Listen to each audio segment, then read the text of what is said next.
It is good to be back. And first of all, when the cat's away, the mice play. And so Janet took over the children's story last week, and I think talked about me, or at least something about me from what I hear. And now I think she should become the regular children's story giver. Yes, I think so. She does way better than I do. So that was good, and thank you, all of you, for being a part of the service last week. Thank you, Doug, for sharing God's Word. Now, you will believe today that I never stay at home, because I have to go away again this week, but I will be back next Sunday. My home denomination has its conference every 2 years, and I need to be part of that. And what is of no coincidence, but I didn't realize it, we just sang Only Believe, which was written by the second president of my home denomination. And I had forgotten that. Paul Rader is the writer of that song. And then we sang before that, I Know in Whom I Have Believed, which was written by Daniel Whittle. And Daniel Whittle's father was a close compatriot of the founder of my home denomination. So, and I didn't think about that until I was singing them. I thought, oh my goodness, I really have done a number here today. But they're both in your hymn book, so I didn't commit any sins in choosing those. But really, I didn't choose it because of anything to do with my home denomination, but for the fact that we're focusing today on belief. And we're going to sing Only Believe again at the end of the service, and I'll explain all of that to you. Hopefully it will make sense. Well, I'd like to invite you to turn to John chapter 20, and we're going to begin at verse 24. It's on page 1075 in the Pew Bible. 1075, and the outline is found in the bulletin if you'd like to follow along with that today. Page 1075 in the Pew Bible, John chapter 20, and then beginning to read at verse 24. And we'll get there in just a moment. As a matter of fact, I'd like you to kind of keep the Bible open today, because I'm going to read the verses and kind of explain them, and then we'll continue on. So I'm not going to read the whole passage to start with. Well, have you ever had a nickname? So when I was in 4th grade, my nickname was Mr. Wigglesworth. And I will not waste your time to tell you why that was my nickname, but you might want to ask me sometime why that was my nickname. Well, how would you like to have the nickname Doubting Thomas? The truth is that Mr. Wigglesworth only stayed with me for about 1 year when I was in 4th grade. But Doubting Thomas has stayed with him for generations and generations, and still we kind of think of it in those ways. Well, I want to welcome you back today to our post-resurrection messages. These are the appearances of Jesus. And I was honest with you, I've never actually preached through all of the post-resurrection appearances of Jesus before, but felt like God wanted me to do that this year. Next Sunday, we'll kind of take an odd break, because if you study the church calendar, which none of you do, but technically this Thursday is Ascension Day, when 40 days after the resurrection, Jesus ascended to be with God. So next Sunday is Ascension Sunday, and so I'm going to preach on the ascension of Christ, which is really a post-resurrection appearance. It just, I kind of messed up the narrative a little bit in terms of its chronology. But I've told some of you who come on Thursday nights to the Bible study, which we can't do this week because I'm away, but the Bible is not chronological. It just is not. It's more about episodes than it is about chronology. And sometimes it will really mess your head up, because you go, oh, well, this must follow this. And then you realize, no, it doesn't follow chronologically, at least in our Western sense of chronology. Anyways, to begin with, I want to mention to you that this passage in John chapter 20, beginning at verse 24, is 8 days later. So it's 8 days after Resurrection Sunday. And we're introduced to the doubter. I think this is just such fun, the doubter. And the disbeliever as well. Now, before we go too hard on Thomas, can I remind us this morning that we are all potentially disbelievers? Our name not be Thomas, and we could find ourselves amongst the company of those who will only believe what they can see. You tracking with me? They'll only believe what they can see. And so in the account we're about to read, we discover that that's Thomas. And so verses 24 to 25, which we'll read just in a moment, begins with what I'm calling a reality. So let's look at this for a moment. Now, Thomas, also known as Didymus, one of the 12, was not with the disciples when Jesus came. So the other disciples told him, "We have seen the Lord." Wow.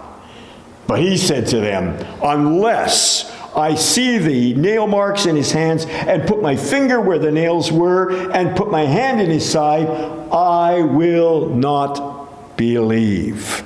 So Thomas is truly a disbeliever. A disbeliever.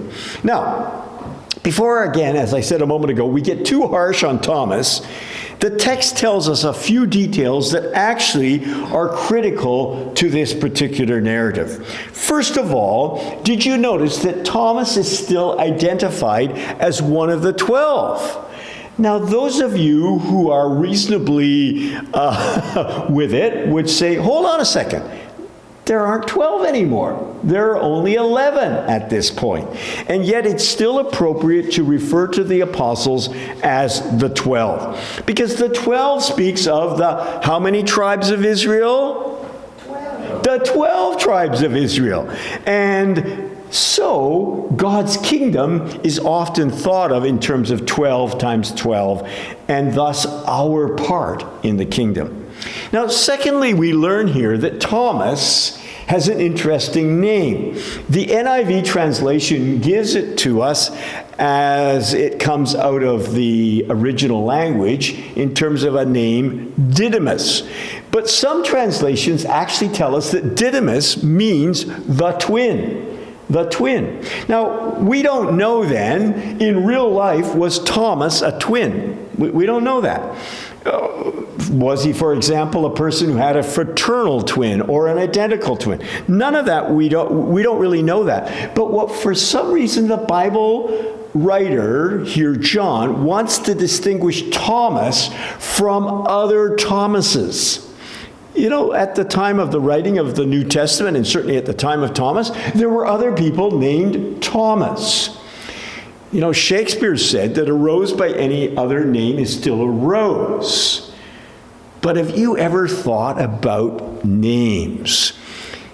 Janet and I, our niece, just had a baby this week. We can't even pronounce his name.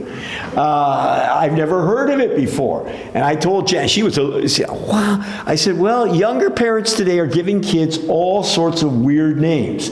They don't think about the fact that someday that kid is going to go to school and face the reality of their name. Or in my instance, they're going to go to the TSA on a regular basis and face the reality of their name. You all know my full name is John Wayne Spriggs. I've always gone by Wayne, but, you know, my checks say John, and it's all confusing. And it's such fun. I've told you this before at the TSA, for them to look at me and go, oh, did you leave your horse behind? You know, all sorts of great things that happened to me. So Shakespeare was right. A rose by any other name is still a rose. But the name we have is kind of quite important. I remember, my mother, I won't get off too many stories here, but my mother was adopted when she was somewhere, we think, around 1 or 2 years of age. We're not just sure the exact age. So she had an original name. And then she got a name that her adopted mother gave her. She told me once, I hated both the names. The one was Winifred, and the other was Phyllis. And she couldn't stand either name. So, nobody ever thought about giving her a name that she might like. Anyways, well, we also discover that this Thomas, doubting Thomas, was not with the other disciples when they encountered the resurrected Christ. So we might want to ask the question, where was Thomas? I don't know where he was. The Bible doesn't tell us, and I don't think any of the theologians and scholars have ever told us where he was, but maybe he was taking a long walk. I don't know. Maybe he was on a vacation. I don't think he went on a vacation. But anyways, he wasn't around when the others met Jesus, the resurrected Jesus. And now, as I mentioned a moment ago, 8 days have passed. Now, I'm focusing on this today because do you know that 8 days is a long time? It's a long time. And it could very well be that in Thomas's mind, the resurrection never happened. It's just another urban legend. You all heard of urban legends, right? These stories that are told in urban areas that are fanciful and are really not true, but they get going and everyone believes them. So Thomas, being filled with doubts, it's understandable. 8 days have gone by, and he hasn't seen Jesus. He's heard the others tell him that it's true, but he hasn't seen him. So maybe he thinks, just a legend that's being passed around. So, while Thomas will go down in history as the doubter, I don't want us to miss the psychological impact of 8 days. In 8 days, people create their own narratives. They really do. Maybe you have. I won't pick on you today, but maybe you've done that. And, we really do see it all the time. People create their own stories.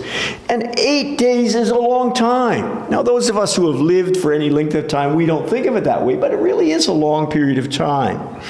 And it was long for Thomas, who seems to be a fairly visual-oriented kind of guy. So we shouldn't be surprised, we shouldn't be shocked when in verse 25 he spouts off. Have you ever spouted off? I'm not going to pick on you today, but he spouts off. And he says, hey, listen, I'm not going to believe.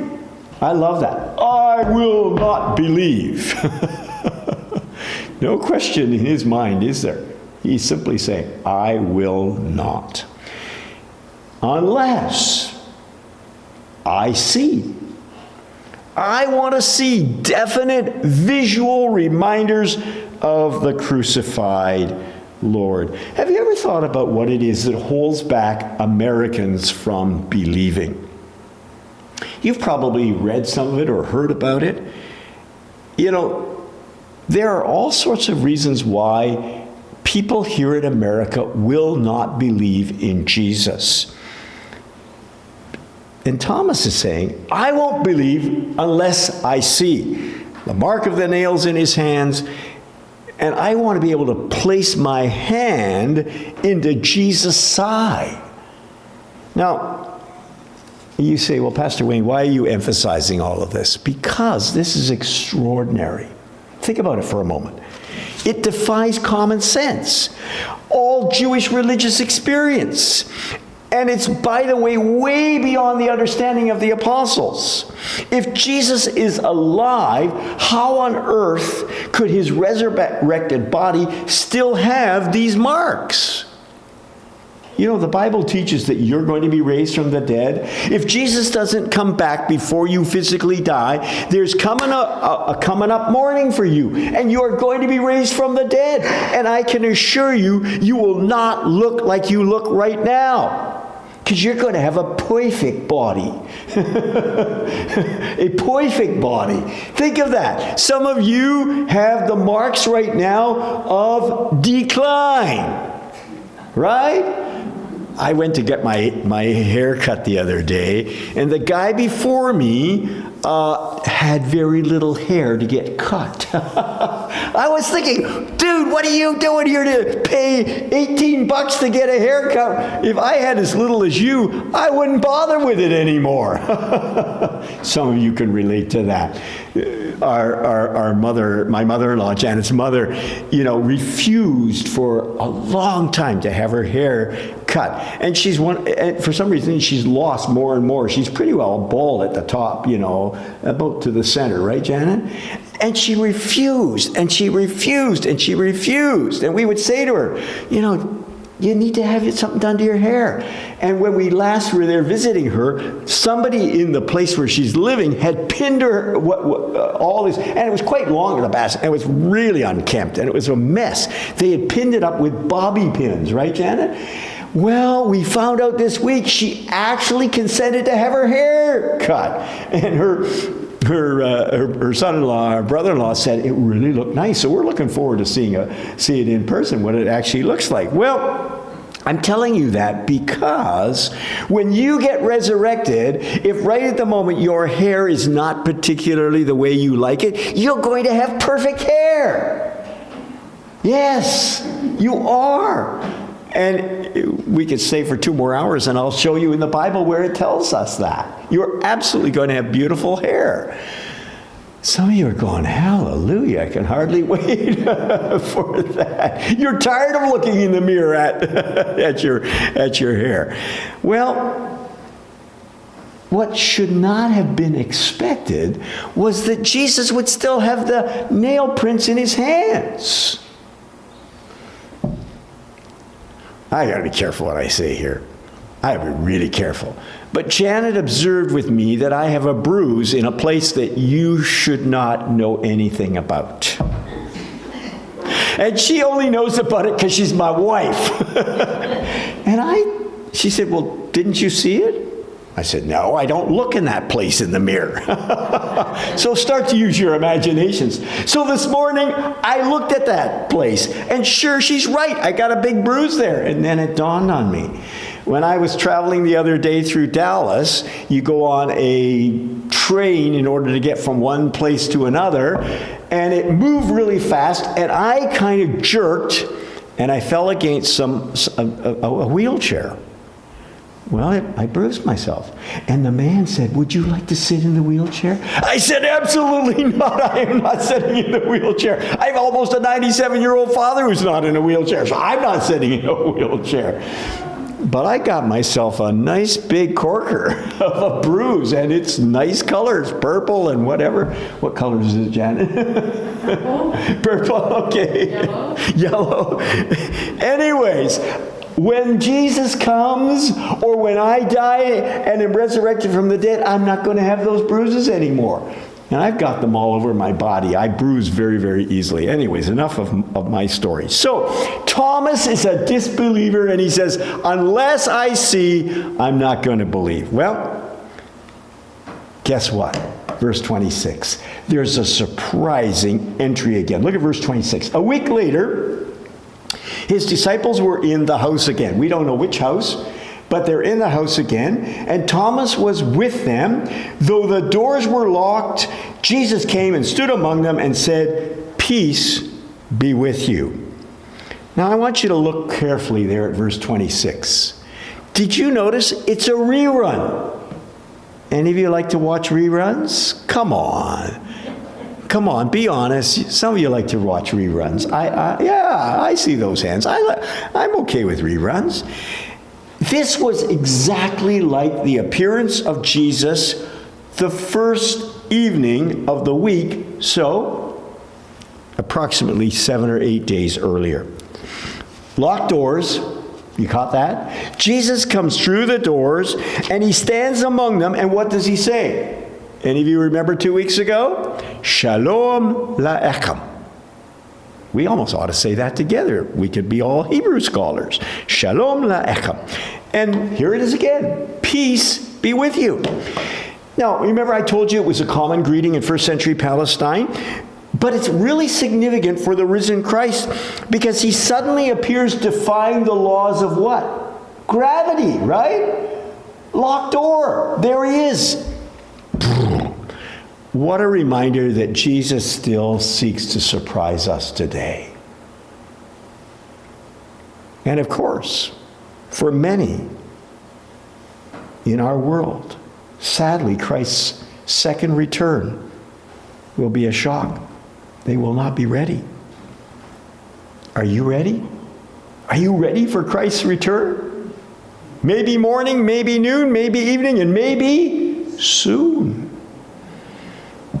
But Christ also seeks to surprise us today in other ways. Are you ready for that? How might you be amazed by the Lord? Well, moving forward from a disbeliever, a reality to behold, a surprising entry, and then at verse 27, a validation to believe. Let's read verse 27. Then he said to Thomas, this is Jesus, put your finger here, see my hands, reach out your hand and put it in my side. Stop doubting and believe. Wow. We're introduced to Thomas, a card-carrying member of the Show Me State. Remember those license plates from Missouri always said on them? It said Show Me State. He won't believe until he's seen, and not just a resurrected Jesus, he wants evidence that this is the same person that he walked with during Jesus' earthly journey. Now, well, this passage we're reading will conclude with the words, and here they are. This is a spoiler, okay? Blessed are those who have not seen and yet have believed. Jesus is perfectly willing to provide evidence for Thomas. Let's read this together. Put your finger here and see my hands, and put out your hand and place it in my side. You notice there that Jesus provided evidence for Thomas to believe. And yet, following John's narrative, Jesus was not in the room when Thomas protested his disbelief. Did you catch that? Think about this for a moment. It's a reminder that the resurrected Christ is truly God.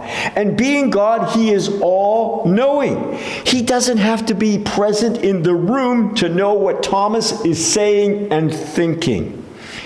And Jesus, being God, knows your thoughts and he knows my thoughts and our deeds. You might want to just chew on that for a moment. He wasn't in the room when Thomas protested. And yet he knows exactly what Thomas is saying and thinking. And then Jesus looks directly into Thomas's eyes and he says, do not disbelieve, but believe. And at one level, I suppose, how would you like to have been Thomas? How would you have liked to have been in the presence of Jesus and receive a direct rebuke? Don't disbelieve, but believe. Have you ever thought of the fact that the easiest thing in all the world is to disbelieve? I think at one level we are all skeptics. I've been one on more than one occasion. And we see this level of disbelief today in our schools, our colleges, frankly, a lot of our society. I'll never forget many years ago joining a community sunrise service in a town that I pastored, and the neighboring pastor proclaimed that the resurrection was a springtime myth. Good grief. Yep. And kids are facing, by the way, this kind of unbelief in school today. The Bible really isn't true. Science disproves it, by the way. It makes me think of the fact that there's nothing new under the sun. Remember what the serpent said to our first mother? Did God actually say you shall not eat of any tree in the garden? I mean, Satan is doing the same thing today. He has no new tunes, by the way. Is Jesus really the Son of God? Is the Bible really true? Did God actually say that salvation is only found in Jesus Christ? We could go on and on. And that's being discussed, by the way, not just in public schools, but even in Christian colleges. That kind of same skepticism is going on today. And so Jesus says to Thomas what we mentioned a moment ago. Let's read it together. Do not disbelieve, but believe. Now, again, before we get too harsh on Thomas or on ourselves or those around us struggling to believe, do you remember the words of Jesus in Mark chapter 9? Jesus said to the father with the son who was convulsing, all things are possible for one who believes. And immediately the father of the child cried out and said, help, help. He said, I believe, help my unbelief. I believe, but help my unbelief. I won't ask you to put up your hands, but any of you ever been in that situation? I've been in that situation where you believe, but you have to say, help my unbelief. You know, believing on Jesus is so simple that a child can do it, can understand it. And yet it's also so difficult that it defies all the laws we've learned since childhood.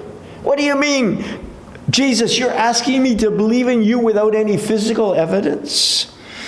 So verse 28, let's read it. Thomas said to him, my Lord and my God. My Lord and my God. Wow. Thomas had it spot on, as the Brits would say. He was right on with theological truth. This was my Lord and my God. But it was only declared because Thomas did what? He put his hands in the marks. He put his hand in the side. A disbeliever. A surprising entry. A validation. And then we go to verse 29. A promise for the ages. Let's read verse 29. Then Jesus told him, because you have seen me, try that again, Wayne. Because you have seen me, you have believed. Blessed are those who have not seen and yet have believed. Thomas believed because he saw the physical marks of the resurrected Jesus. The real blessing is bestowed on those who believe and have never seen. And that's us and generations before us and generations who will follow us. We believe by faith. Doug talked about faith last Sunday. We believe by faith, not sight. I love what Hebrews chapter 11 and verse 1 says. Now faith, let's read it together. Now faith is the assurance of things hoped for, the conviction of things not seen. What are we commended for? Faith. Seeing by faith and not by sight. Sure, good old Thomas gets a bum rap. But believing by faith and not by sight is not easy. Can I plead with you today? Go easy. Go easy on your children and grandchildren. Mom may have believed, grandma believed, but in the age of reason, where's the proof? How come I can't see the resurrected Jesus? If he's really alive, how come I can't physically see him? So what do we do with this post-resurrection appearance? We can throw Thomas under the bus, and some will do that. We can put on our spiritually superior hats, but that does nothing for the millions and millions around us who are just like Thomas. They're struggling to believe. They're struggling. One of the things I appreciate about Christian higher education today is that we allow people to struggle with their issues of unbelief. We don't sort of stand over them with a level of superiority. We're willing to let them struggle with that. So what do we do? What do we do? What do you do? Number one, will you pray for spiritual blinders to be lifted?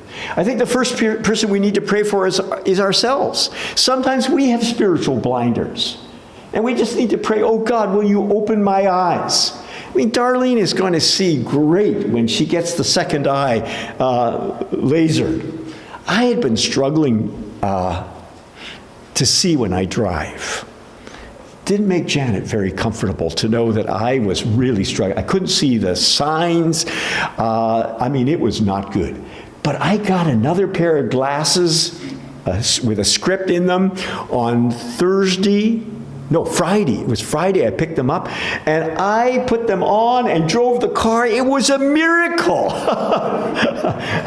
I have cataracts that are a year from now going to need to be removed, but I could really see.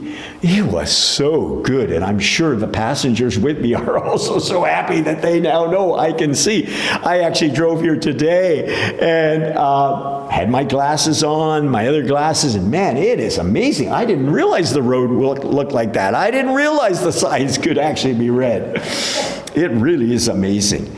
So we need to pray for spiritual eyes, for ourselves, for our children, our grandchildren, our great-grandchildren, our brothers and sisters, our friends and neighbors. Would you pray that the narrative of our culture will be changed? That's kind of a highfalutin way of saying we're living in a culture of a lot of disbelief. And we need to pray that our eyes would be opened. And then I think it's okay, by the way, to wrestle with your own unbelief. To wrestle with that. There may be things that you're here today that you're struggling with believing God for.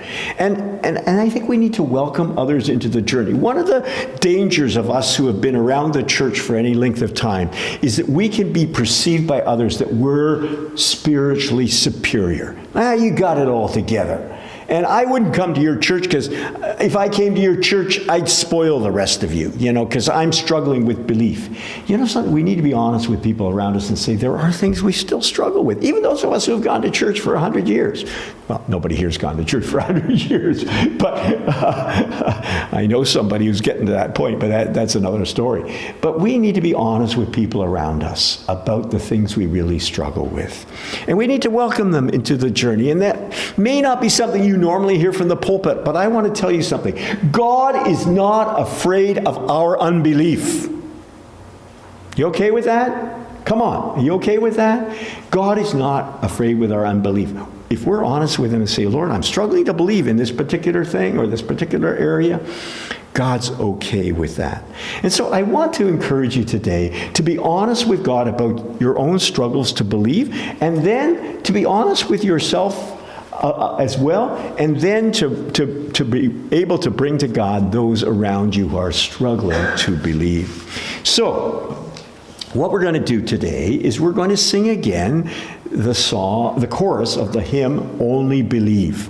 And then I'm going to pray, and here's what I'd like us to do today. You stand. Go ahead and stand if you're able. If you're not able, that's fine. But here's what I'd like to do today.